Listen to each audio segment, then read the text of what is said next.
After I collapsed at work, doctors reached out to my family. Nobody showed. Hours later, my sister uploaded a picture. Family day, no drama for once. I said nothing. But 3 days later, I opened my eyes in the ICU to see my parents standing pale at my bedside, begging, "Please, sign the papers." My name is Kay, 29, a marketing specialist clawing my way up the corporate ladder in Chicago's cutthroat ad world. I never imagined a single Tuesday could unravel everything I'd built my career, my independence, my fragile sense of self. One minute, I'm pitching a game-changing campaign to a room full of suits, my voice steady, my slides flawless. The next, a searing pain rips through my skull, like a hot blade slicing my brain in two. The room spins, faces blur into a kaleidoscope of confusion, and then nothing. Blackness swallows me whole. I wake to the sterile beep of hospital machines, the air heavy with antiseptic and the faint hum of fluorescent lights. I'm alone, tethered to an IV, my head throbbing dully. A doctor, clipboard in hand, approaches with a practiced calm. "We called your emergency contacts your parents," she says, her voice trailing into an awkward pause. "They said they'd come, but they don't. No one does. If you've ever felt abandoned by the people who should love you most, you know the ache I'm talking about, a hollow, gnawing void that no hospital blanket can warm. Stick with me, because this is a story about what family really means, and it's not what I thought it was. Growing up in our picture-perfect suburban home outside Boston, we were the family you'd see in a Christmas card white picket fence, matching sweaters, all smiles. My father, Frank, an architect with his own firm, wore tailored suits and a perpetually serious frown. My mother, Diane, a third-grade teacher, was everyone's favorite for her warmth and creativity except, it seemed, mine. My sister, Vanessa, 3 years older, was the golden child. 4.0 GPA, student body president, Princeton bound. We had it all, family dinners at 6 sharp, summer trips to Cape Cod, a colonial house that screamed American dream. But beneath the glossy surface, I was drowning in Vanessa's shadow, the forgotten daughter who could never measure up. "Look at your sister's science fair project," my father would say, barely glancing at my own second-place ribbon. "First place again. Why can't you apply yourself like Vanessa?" I wasn't a failure. I held a 3.8 GPA, debated fiercely, volunteered at the animal shelter, but next to Vanessa's perfection, I was invisible. "Kay just needs to try harder," my mother would sigh at parent-teacher conferences, her words stinging as I sat right there. Her sister never had these problems. Their comparisons were the soundtrack of my childhood, a relentless drumbeat of not enough. My 16th birthday was the weekend of Vanessa's sorority formal. My parents drove 6 hours to help her pick out a dress, leaving me with a store-bought cake and a scribbled note promising a celebration that never happened. At my high school graduation, they clapped and smiled for the cameras, but the dinner afterward was all about Vanessa's engagement to Travis, a medical student from Old Money. My acceptance to Northwestern University? A footnote. "Chicago's so far," my mother said, frowning. Vanessa stayed closer to home. My father's only comment, "It's a good school, but not quite Princeton." I chose Chicago to escape, to carve out a life where I wasn't defined by my sister's shadow. I wanted to breathe without the weight of their disappointment crushing my chest. Vanessa settled 20 minutes from our parents, building a life straight out of a magazine 5-bedroom colonial, 2 perfect kids with blonde curls, dinner parties for my father's clients. Her social media was a shrine to domestic bliss, every post a reminder of her superiority. "Your sister has such a beautiful family," my mother would say during our rare calls. "When are you going to settle down, Kay? Your clock's ticking." Never mind that I'd built a career at Horizon Media Group, managing million-dollar campaigns for global clients. Never mind my cozy Wicker Park apartment, filled with local art and furniture I'd chosen with care.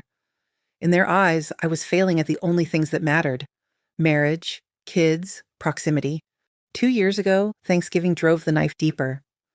My childhood bedroom had been turned into a playroom for Vanessa's kids without a word to me. I slept on a basement pull-out sofa while her family took the guest rooms.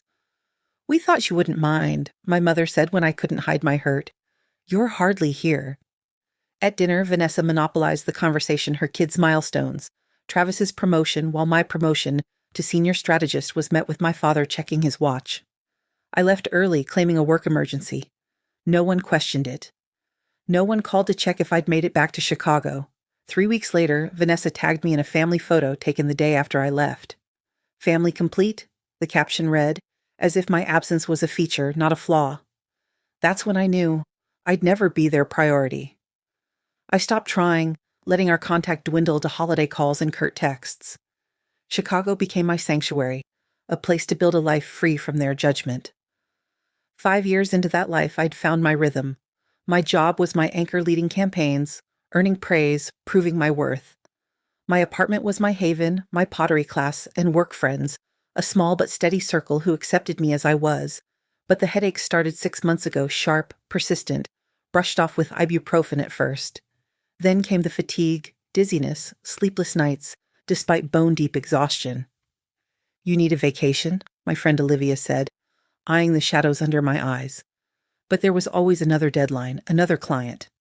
The North Star account, a national sports apparel rebrand, was my chance to shine. My boss, Richard, hinted at a director-level promotion if I nailed it. I poured everything into it, working 16-hour days, skipping meals, ignoring the headaches that now demanded prescription meds. The morning of the presentation, the pain was a vice around my skull, the dim light of my apartment stabbing like knives. I doubled my medication, took a scalding shower to loosen the tension in my neck, and put on my sharpest charcoal suit, the silk blouse a quiet rebellion against my body's betrayal. Olivia, a junior copywriter and my closest work friend, whispered, "You look terrible," as I arranged my slides. "Are you sure you're okay?" I waved her off. "Just nerves. This is huge." The North Star execs filed in, and I launched into my pitch, my voice steady despite the room's subtle tilt. 15 minutes in, their faces melted like wax, my vision blurring. I gripped the table, my words slurring. As you can see from the demographic, the pain spiked, a white-hot poker behind my eye. My legs buckled, someone shouted my name, and the world went black. Flashes of consciousness followed, sirens wailing, Olivia's pale face, a paramedic's urgent questions I couldn't answer. When I woke fully, I was in a hospital bed at Northwestern Memorial, the room dim, the air cool against my clammy skin. A nurse checked my monitors. "You collapsed at work," she said. "Severe dehydration and exhaustion, but we're running tests for underlying causes." Dr. Chen, the attending physician, was direct. "You can't leave yet. Your body's telling you something." "We called your parents, they said they'd come." The words landed like a stone in my gut. Of course they hadn't. Boston was a 2-hour flight, but distance wasn't the issue. It was me. The hospital became my world, beeping monitors, squeaking linoleum, bland trays of food. Olivia visited, bringing pajamas, my charger, a book from my nightstand. "Richard finished the North Star pitch," she said, rolling her eyes. "He's more worried about the timeline than you." She hesitated when I asked about my parents. "The nurses would know," she said gently. I knew they hadn't called. The silence from Boston was louder than the machines around me. The next day, Dr. Chen and a neurologist, Dr. Patel, delivered the blow. My symptoms and tests suggested intracranial pressure, possibly a mass. An MRI was scheduled for the morning. The word tumor hung unspoken, a specter in the room. Fear coiled in my chest, cold and heavy. I asked if my parents had been updated. Dr. Chen's pitying look said it all. They'd been called again, but my father only said they were making arrangements. Arrangements for what? A family day at Six Flags while their daughter faced a brain tumor? That evening, Nurse Jennifer became my anchor. Her chatter about her cats and true crime podcasts was a lifeline, pulling me from the abyss of my thoughts. "Do a lot of patients go through this alone?" I asked. "More than you'd think," she said. "Family's complicated. But we're pretty good substitute family here." Her words lingered as I lay awake, my phone silent. No calls, no texts, just the hum of the hospital and my own racing heart. The MRI was a claustrophobic nightmare, the machines clanging, trapping me in my fears. Back in my room, I stared at my phone, willing it to ring. Instead, boredom drove me to social media, where a notification stopped me cold. Vanessa had tagged me in a post. The photo loaded my parents, Vanessa, Travis, their kids, all grinning at Six Flags in matching Davis Family Fun Day shirts. The timestamp, 2 days after my collapse. The caption, "Family day without the drama. Sometimes smaller is better." My aunt's comment, "Perfect family outing," twisted the knife. They were celebrating my absence while I waited to learn if I had cancer. I set my phone down, refusing to cry, refusing to let them break me again. Dr. Chen and Dr. Patel returned with the MRI results: a meningioma, a typically benign tumor in my right frontal lobe pressing on my brain. It needed surgical removal soon. Is there someone we can call? Dr. Chen asked. The Six Flags photo flashed in my mind. No, I said. There's no one. Alone in the dim room, I let the tears come. A flood of grief for the family I'd never had. Jennifer found me crying and listened as I spilled everything: the diagnosis, my family's neglect, the photo. She shared her own story: breast cancer at 32, abandoned by her husband, alone through chemo. I found family in unexpected places, she said. You will too. The day before surgery, Olivia brought magazines and a chess set, her forced cheer a balm. She took over as my emergency contact without hesitation. Jennifer gave me a list of patients in similar situations, and I spent hours meeting them: Martin, recovering from the same surgery; Sophia, battling lymphoma; Darius, facing leukemia alone. Their resilience wrapped around me like armor. I slept that night, not at peace, but ready. Surgery was a blur of anesthesia and oblivion. Waking in the ICU was disorienting, pain pulsing through my bandaged head. Olivia was there, smiling. Tumor's gone. You're going to be fine. Dr. Patel confirmed it. The meningioma was benign, fully removed, with a strong prognosis. Recovery would be long, but I'd make it. Then my phone erupted: missed calls from my parents, Vanessa, and a text from my father. Your grandfather had a stroke. He's asking for you. Grandpa Howard, the one person who'd always seen me, was dying. I called Jennifer, showing her the messages. What do you want to do? She asked.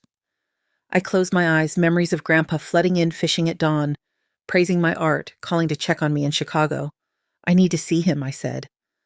Dr. Patel nixed travel, but a video call was possible. I called my father, who answered with accusation. Where have you been? I told him about the tumor, the surgery, their absence. His shock was palpable, his apology weak. We didn't think it was serious, he said. You didn't check, I shot back. I arranged a video call with Grandpa, refusing to speak to my mother or Vanessa. On the call, Grandpa's frail face lit up. Katie girl, he slurred, noticing my bandages. I downplayed the surgery, but he saw through me. My brave girl. He stunned me, bequeathing me his Crystal Lake cabin, my childhood sanctuary. Stop running, he said, urging me to confront my family. Talk to them. Make them hear you. They appeared on the call, awkward and defensive. I unleashed years of pain: their favoritism, their absence, the Six Flags post. They stammered apologies, but I cut them off. Love means showing up, I said.